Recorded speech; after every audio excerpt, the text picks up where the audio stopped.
Halo, apa kabar pemirsa? Berjumpa lagi dalam Warta Parlemen, informasi aktual seputar parlemen. Bersama saya, Uki Abdul.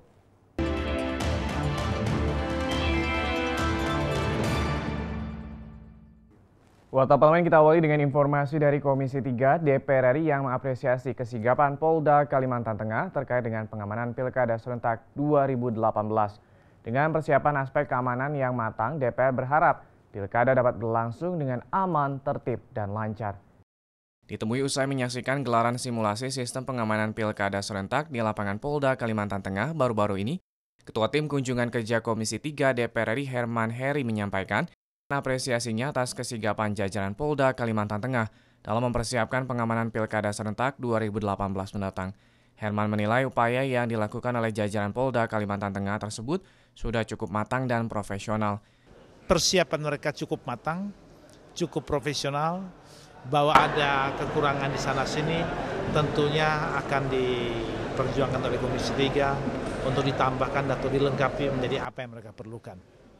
Senada dengan Herman Heri, anggota Komisi 3 DPR RI Adis Kadir mendesak aparat keamanan di Kalimantan Tengah dapat melaksanakan tugas dan fungsinya dengan baik pada saat perhelatan Pesta Demokrasi Rakyat tersebut. Kami ingin melihat kesiapan daripada aparat-aparat terkait dalam rangka persiapan Pilkada 2018 yang akan datang. Jadi itu yang kami lakukan dalam kunjungan kerja kali ini.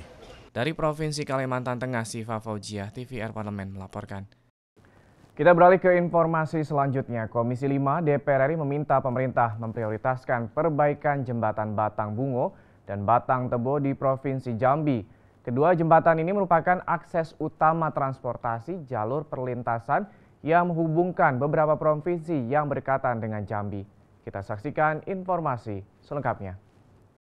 Temui dalam rangkaian kunjungan kerja Komisi 5 DPR RI ke Provinsi Jambi baru-baru ini, anggota Komisi 5 DPR RI Saniatul Latifah mengatakan kondisi jembatan Batang Bungo dan Batang Tebo saat ini yang sudah tidak layak untuk dilintasi. Saniatul menegaskan pentingnya perbaikan jembatan tersebut mengingat usianya yang sudah tua. Saniatul berharap pemerintah juga mendukung perbaikan seluruh infrastruktur penunjang perbaikan jembatan Batang Bungo dan Batang Tebo, seperti penerangan jalan serta drainase kota untuk menghindari banjir. Yang sebelahnya itu juga harus di-upgrade yang membutuhkan biaya kurang lebih tadi disampaikan oleh Kepala Balai kan 30 miliaran lebih, itu yang untuk Batang Bungo. Kalau Batang Tebo lebih panjang mungkin lebih dari itu. Nah, mungkin bisa dialokasikan dari anggaran jembatan gantung yang sekarang ini prioritaskan untuk mengupgrade jembatan yang ada di Batang Tebo tadi.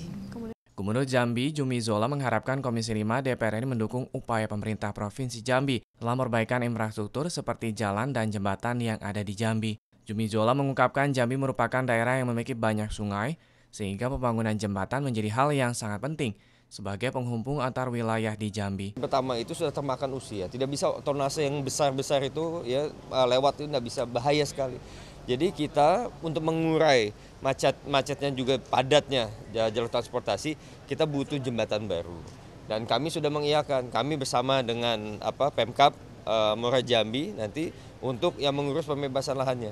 Nah, ini konstruksi jembatannya itu dari kementerian. Dari Provinsi Jambi, Sanika dan Temi, TVR Parlemen melaporkan. Pemirsa, Komisi 2 DPR RI mendorong pencairan naskah perjanjian hibah daerah atau NPHD Bawaslu Provinsi Jawa Timur untuk 8 kabupaten kota dan mendesak Bawaslu dan KPU Jawa Timur untuk meminimalisir terjadinya politik uang, kecurangan pemilu serta permasalahan data pemilih agar Pilkada 2018 di Jawa Timur dapat berjalan dengan baik. Komisi 2 DPR RI melakukan kunjungan kerja ke Kabupaten Nganjuk, Provinsi Jawa Timur untuk meninjau persiapan pelaksanaan Pilkada 2018. Usai pertemuan dengan KPUD dan Bawaslu seluruh kabupaten kota di Provinsi Jawa Timur, Ketua Komisi 2 DPR RI Zainuddin Amali menilai KPUD Provinsi Jawa Timur telah siap melaksanakan Pilkada serentak 2018.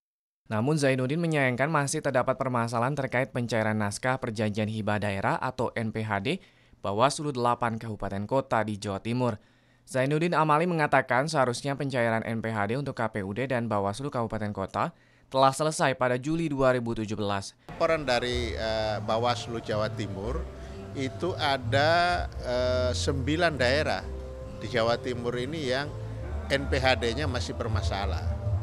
Anggota Komisi 2 DPR RI Azikin Sultan berharap KPU dan Bawaslu Provinsi Jawa Timur dapat mengurangi permasalahan yang selalu berulang dalam setiap penyelenggaraan pemilu di Indonesia, yakni politik uang, ketidakakuratan data pemilih, dan pelanggaran yang dilakukan oleh oknum penyelenggara pilkada.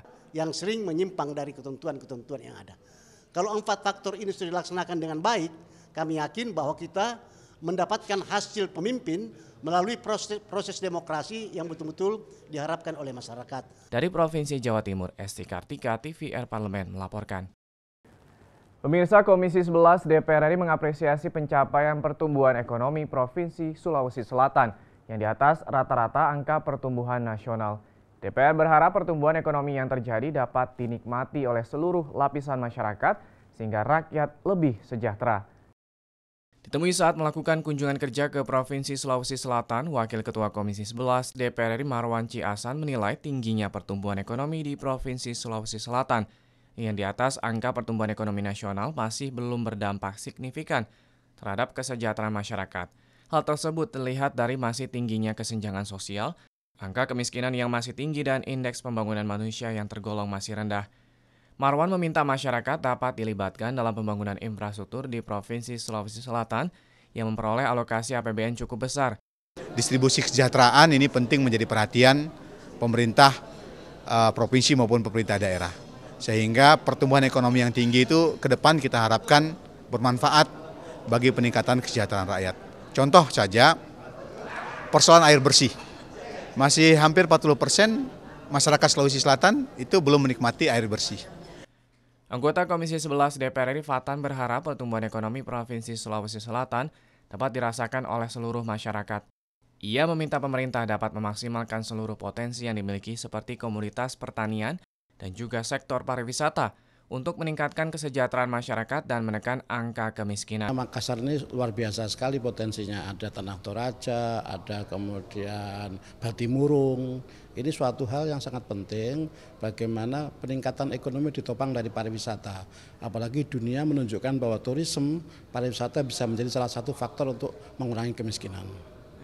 Dari Provinsi Sulawesi Selatan, Helmi Darmawan, TVR Parlemen melaporkan.